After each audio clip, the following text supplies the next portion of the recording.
আসসালামু আলাইকুম রহমতুল্লাহ।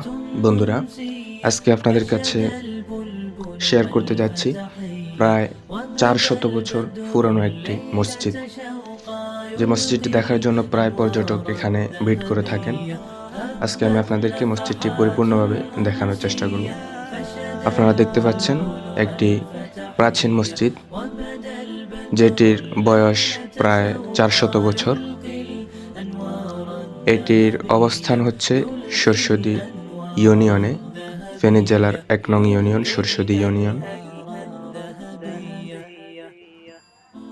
এই মসজিদটি মুঘল আমলে মুহাম্মদ আলী চৌধুরী দ্বারা নির্মিত হয়েছে। মসজিদের দুপাশে রয়েছে সুন্দর দুটি গম্বুজ, যেগুলো মসজিদের সৌন্দর্যতাকে আরো বৃদ্ধি করে, এবং মধ্যখানে রয়েছে একটি আজান দেওয়ার স্থান। প্রাচীনকালে সিঁড়ি বেয়ে এই স্থানের উপর উঠে আজান দেওয়া হতো।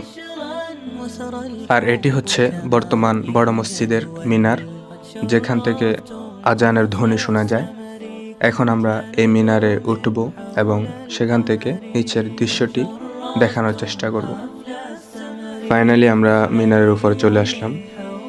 এই হচ্ছে মিনার থেকে নিচের দৃশ্য, অসাধারণভাবে উপভোগ করা যায়। উপর থেকে দেখতে অসম্ভব সুন্দর লাগে। দেখতে পাচ্ছেন, এটা হচ্ছে আল জামিয়া আল ইসলামিয়া দারুল উলুম সুরসুদি মাদ্রাসা। এটি হচ্ছে বড় মসজিদের গম্বুজ, এবং বড় মসজিদের পিছনে রয়েছে পুরাতন মসজিদ। বন্ধুরা, ভিডিওটি কেমন হয়েছে অবশ্যই কমেন্ট বক্সে জানাবেন। আজকের জন্য এখানে বিদায় নিচ্ছি। আসসালামু আলাইকুম রহমতুল্লাহ।